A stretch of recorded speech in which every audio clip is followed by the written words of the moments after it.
We have finally made it to the Final Four with some really good matchups in store. I'm going to break down what all four teams like to do offensively and what the defense of each opponent likes to try to stop. Illinois and UConn face off in the first matchup of the Final Four. Now, these two teams have already played once this season. In the game, UConn won 74-61 in Madison Square Garden the day after Thanksgiving. Needless to say, a lot has changed since then. Illinois enters the Final Four after beating Houston and Iowa in Houston during the Sweet 16 and Elite 8 respectively. They have the #1 KenPom offense in the country, but the defense has honestly been the bigger story the last 2 weeks, holding 3 out of 4 opponents to under 1.0 points per possession. They're an offense that wants to attack any advantage that they can find, being incredibly comfortable to isolate or really have a heavy diet of pick and rolls. They're also a team very willing to shoot from 3 as they take nearly 50% of their shots from beyond the arc. UConn enters with one of the most thrilling comebacks we've seen in March as they trailed by 19 at one point against Duke and by 9 with 5 minutes left. The Huskies rank as having the 28th best offense and 9th best defense in the country per KenPom. They're a team that wants to slow down offensively, take their time, and run their sets to get open looks. They've been a tough team defensively due to their ability to protect the rim and the paint. The first area to talk about with UConn's offense is their ability to generate looks from off-ball screens. The Huskies average over 9 shot attempts per game coming off of off-ball screens, the third most in the country. They utilize a lot of pin downs and movement to create. Even if it isn't always a set play call, the basic UConn motion offense will often feature quick action pin downs or flare screens being integrated into the base of the offense. Alex Karaban, Solo Ball, and Braylon Mullins are the 3 primary players UConn uses in these. This clip right here really shows what UConn just does within the base of their offense, as the ball is going to be moving back and forth, and after there's going to be that empty corner pick and roll, you're going to see a weak side pin down where Karaban's able to catch, attack, closeout, and get all the way to the rim.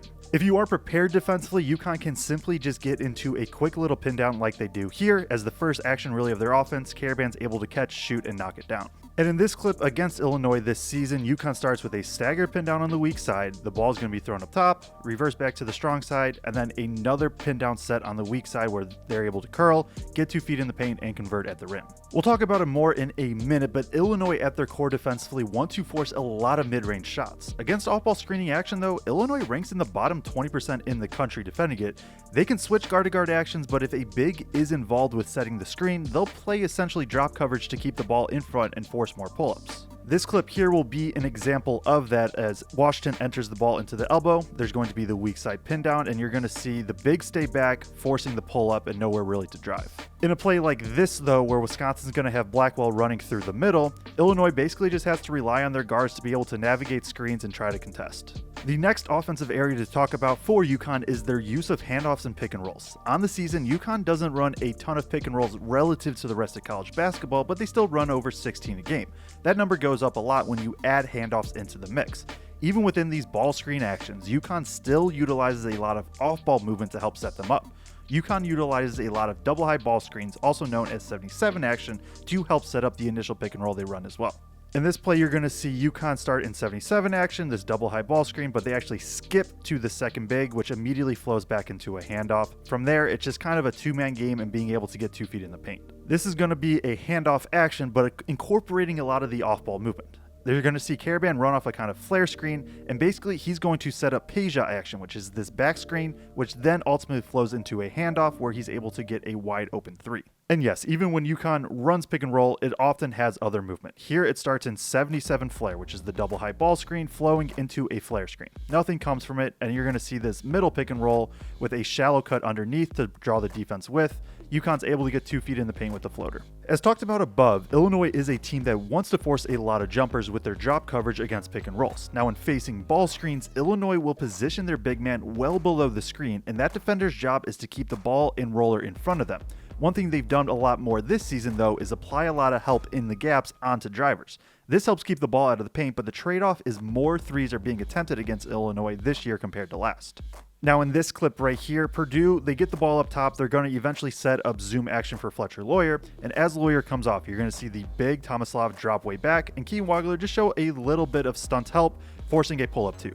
This clip is going to be another example of that. We're eventually going to get a handoff up top, and is going to be a high pick and roll. Now, Illinois is going to be in that drop coverage. You're going to see Stojakovic here in the gap willing to help on a drive, but ultimately they just force a deep pull-up.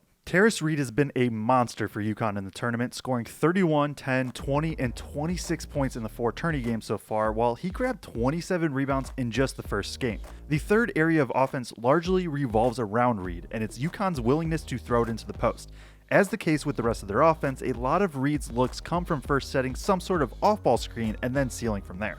This will be an example of that. You're going to see Terrace Reed set a pin down over here kind of near the baseline, immediately turn and seal. And now from there, he's able to catch the ball on the post, face up, and simply just go one-on-one until he's able to get to a spot, use his touch, and get a look at the rim. Now in this clip right here, Reed's going to flow into kind of this empty corner handoff. He's going to get the switch and start working down low. UConn isn't able to get the initial post entry pass, so then they go into a high-low look where Reed catches one dribble and is able to finish on the opposite side of the rim. And this is going to be just another example. Reed sets this pin down more in the middle, and then he sets a kind of another pin down trying to set up this high-low look from Caravan where now Reed catches one dribble and just kind of bullies his way to get a look. With playing in the Big Ten, Illinois is used to have to going up against post-ups, and they rank in the top 5 in the country in defending them. With Illinois being the tallest team in the country, they have the size to be able to largely defend one-on-one, and that's mainly what they want to do against the post.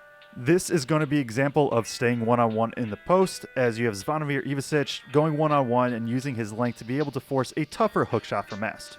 Now, if they end up in a spot where they do need to double like they do here with Boswell on toppin, they're going to force him baseline, show help there, and just try to force a kick out. Now, switching to the offensive side of the ball for Illinois, they're a team that relies heavily on their pick and roll game. On the season, Illinois runs nearly 31 pick and rolls a game, a top 10 rate in the country. Now, on top of being very high volume, they're also top 10 in pick and roll efficiency on the year, arguably the biggest reason why they have the #1 offense in the country. They want to maximize as much spacing as possible and have bigs that are very willing to step out and shoot threes. Keaton Wagler is the primary ball handler in these, although Illinois has a few others in Kylan Boswell, Andrej Stojakovic, and Davi Mirkovic that they can run with. This right here shows a very common spacing for Illinois, a 1-3 across look with 3 players located on the baseline. What this does with the big popping is allow a driving lane to be created and getting to the rim. Illinois' ability to have 5 ball handlers and shooters on the floor really shines against hedge coverage. You're going to see the flipping of the screen here, putting the defense out of position. Purdue tries to rotate and recover, but ultimately leave Ivicic wide open. And in this one right here, you're going to see a high ball screen where Boswell's going to ghost the initial screen, and this sets up a pick and pop where, because of that initial ghost screen, the popper now has a lot of space to work with and gets an open 3. Defensively, UConn primarily wants to high hedge against pick and rolls, trying to keep the ball handler out on the perimeter. But it isn't an ultra aggressive hedge always, as UConn will stay at home when the on-ball defender can just get through the screen. If it's a screen involving 2 guards or 2 wings, UConn will be able to be comfortable just switching those if needed to keep the ball in front. This clip right here will show a bit of switching and high hedge. So there's an initial switch off the first pick and roll. You can also see a point switch happen. Now, as this one right here, switch, and then gets into a little bit of a high hedge where they're able to kind of force the ball free. This one's probably a little bit better example. You're going to see UConn right here, off this handoff reverse, high hedge, and then the ball's going to get moved back around. Another screen's going to be set where there's another high hedge from Reed, really pushing the ball handler out, forcing a contested kick out 3. In a similar fashion to Illinois wanting to run a lot of pick and rolls to attack matchups, they'll also utilize a lot of isolation when they like what they get. This can happen often if a big switches onto Keaton Wagler, an undersized 4 has to defend Davi Mirkovic, or if Illinois feels that the player guarding Andrej Stojakovic can't stay in front of him. In this clip, Stojakovic sets the initial screen to get a switch, and from there, he catches the ball and has the opportunity to ISO. Notice that Kylan Boswell, though, is located in the dunker spot, meaning that there's going to be a smaller rim protector there. In this clip here, Wagler's going to initially get the switch that he wants, so then as he gets the ball back right here, simply just one-on-one isolation, getting to his pull-up 3 that he knocks down. And this one shows Mirkovic what he's able to do. He's going to catch up high on the wing eventually, and once that happens, he just kind of rips, goes baseline, and is able to just simply convert at the rim. At their core, UConn is a defense that doesn't necessarily want to send a ton of help, part of why they allow only 36% of opponents' shots to come from 3. UConn has been a team that has largely defended isolations well this season, and because of that, they've been able to be more comfortable sticking to their defensive principles. Now in this clip right here, UConn cuts off the initial drive, ball's going to get reversed a little bit, again cutting off this drive, but I want to highlight that really nobody is helping too far off of their man. Now there's a switch for UConn, again staying in front, with no help forcing a tough pull-up. This is going to be another example of that. St. John's is going to reverse the ball, and you're going to see on this drive that nobody is helping off the strong side corner. So now as this happens, there's going to be a little bit of help from Reed to get the block, but nothing from the perimeter itself. The third area for Illinois' offense to highlight is their ability to offensive rebound. They rebound 39.5% of their misses this season, the third highest rate in the country. Now, UConn only allows opponents to rebound about 28.6% of their misses, the 87th best rate in the country. Illinois will often crash 3 or 4 players in order to give them a chance at multiple looks, while also helping limit transition offense for opponents, since they almost always have to work hard on the defensive glass with multiple bodies. On this clip, you're going to see Illinois shoot a 3, but on this weak side, there's going to be a crasher, and then multiple bodies just in position to get the putback like they do here. This is going to be a pretty similar thing. There's going to be a 3, and then notice multiple players crashing into the paint, so now that as the ball gets kind of tapped around, they're in position for the cleanup. And on this clip right here too, you're going to see Wagler take a tough step back 3, but 4 players get into the paint for Illinois for the putback. Next, we have Michigan taking on Arizona in a game that, if both teams play close to their ceiling, could be one of the greatest college basketball games in recent memory. We'll detail it more below, but both of these teams want to do pretty similar things on both sides of the ball for the most part.